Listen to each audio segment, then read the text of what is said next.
Evening, how are we? How are we? Yeah, happy Wednesday. Yeah, it's weird. I've been sneezing all day, but I've actually feel strangely better than I did maybe at the start of the day. Maybe I've sneezed everything out. Who knows? Yeah, well, I don't know. I don't know if it was some bad lifestyle choices over the weekend, or it was this cold weather, or both, or whatever. But good God, yeah, a lot of it's going around. So there's a lot of people getting a bit, yeah, getting a bit gravelly in the voice. Quick shout out, by the way, to our good people at Market Bottle Shop in Preston. Right? Okay, yeah, great place for your premium ale, your real ale, your stout, your lager, and your non-alc as well. So yeah, get yourself down there. It's on Preston Market. So yeah, so what we're going to talk about tonight? It's quite funny. I had a good mate of mine. We were having a chat about the logical fallacies video. I don't think Dazza preaches for 21 minutes is a good title. There you go. But I don't think I was preaching, by the way. But there you go. He's got a way of winding me up. Not that many people know this, but the Besotted, my band, the Besotted, Trace and I, we had the collection of songs, the album, if you will. The first album was called 17 Syndrome. And I don't know if you know the story of where that title came from, but it actually came from a conversation in a pub many, many years ago with a girl who was like in her 20s, as I was at the time. And in the conversation, this girl proceeded to basically go through a list that existed in her head of men who, in her totally unbiased opinion, she is sure would fancied her, or at the very least would like to be with her or sleep with her if they were given the opportunity. And she got up to 17 men. Apparently 17 men were into her on some level. And I don't know how true this is, or like what her bar was for putting me on the list. Was it like, I don't know, people who you thought were like crazy about you actually like legit had feelings for you, right down to if it was offered me on a plate and I had no other plans that evening, why not?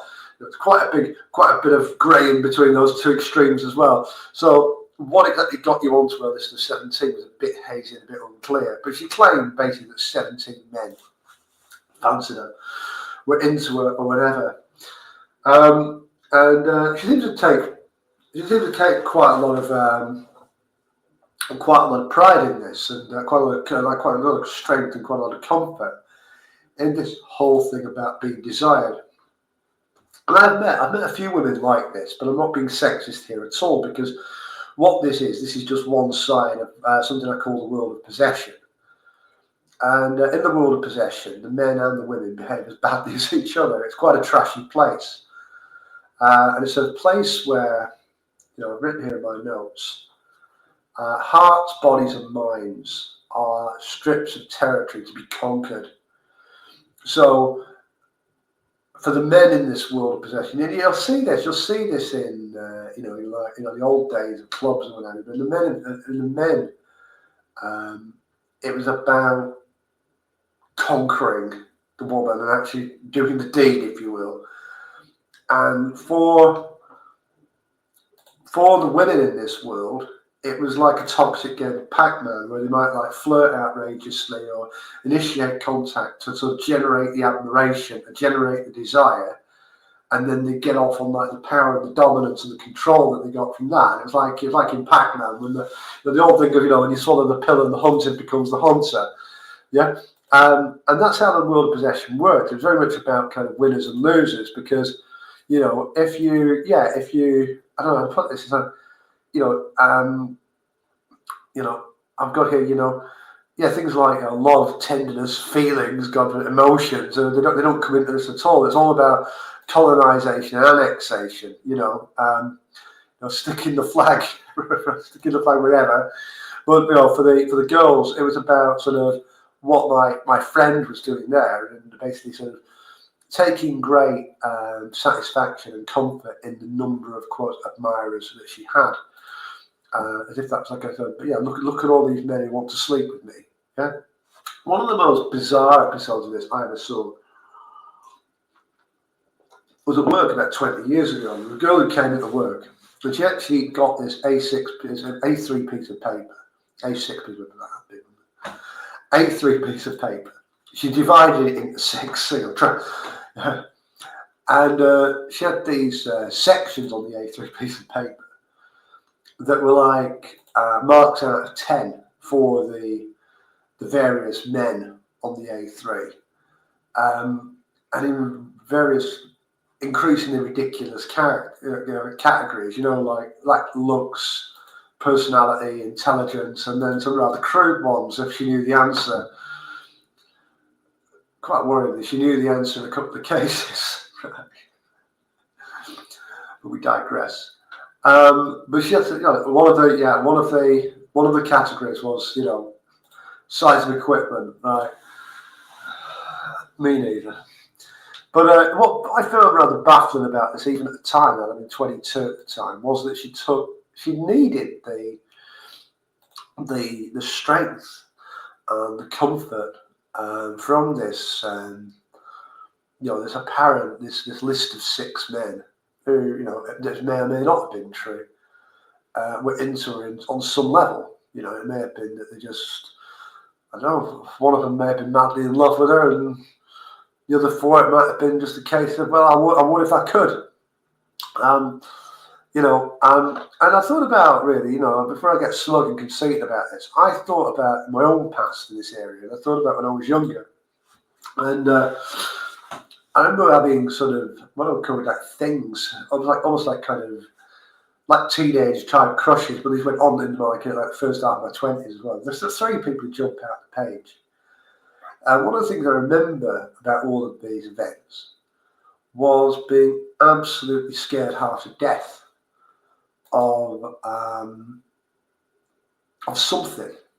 Just being absolutely terrified of kind of exposure in some way. And I think when I look back, I think the problem was that not having much confidence, and a lot of young people don't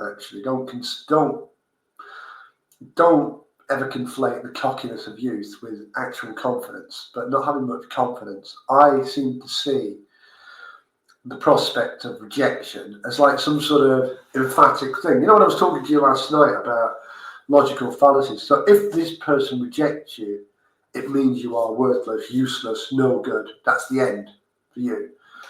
And I think I thought that on some level. And I think a lot of people in this world of possession think that. I think they do see it as a disaster, but they also see it as, as something where, where they don't ever put themselves on the other side of the equation. Capturing admirers, whether you would do anything or not, is seen as part of the game. I've seen some really crazy people, even in the last few years, who've been into this habit of generating interest, sometimes in outrageous means. But it's probably one for a book another time. But I thought back then it was like some sort of catastrophic failure. And the thing is, I think as you get older, a bit more mature, you understand that's not really true. And I think if you choose to believe that, then you're forfeiting an enormous amount of power to one person. I mean, no one person in the world should get to be like the sole arbiter of your worth as a human being. No, it doesn't. Like if you ask someone out, they turn you down. It does not mean you are no good. You have no positive attributes, no positive qualities. It doesn't mean that she's right in that sense. So it means, okay, you're going to have to forget her and move on. But it doesn't mean that she is right. It means that this isn't some sort of moment where you're going to have to look in the mirror and do a lot of soul searching. Most of the time it really isn't. It's just that one person doesn't want to be with you. And if you're comfortable with that, great. You should be comfortable with that. If you're comfortable with that, and you're comfortable with no one wanting to be with you, and actually you're comfortable on your own, then if you're comfortable on your own, that's real strength. That's a serious thing. Because That's real confidence, as we call it, innate confidence, not needing to be propped up from something outside. If you're confident, if you are comfortable in the knowledge that, as of right now, there's nobody who would like to be with me. I think I'm in that position right now, actually, but I suppose there's a comment section below if I'm wrong. Then that's fine, and that's fine. It doesn't. I don't feel inadequate or like some sort of failure as a result of that. I think when I look at this world of possession, you see it a lot on, internet dating particularly, but you see it play out on social media a lot. And that's one of the things that jumps out at the page, how insecure the people in it are, and how lacking in real confidence they are, because they need this stuff from the outside to prop them up. And that isn't confidence at all, it's the opposite. Once I realised all this, and I realised that I wasn't going to give any individual that kind of power to sort of determine whether I was of any worth or not, I was fine. I was absolutely fine.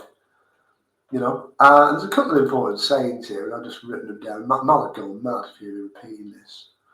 So one is, if you can't be happy on your own, then a relationship is not going to make you happy either.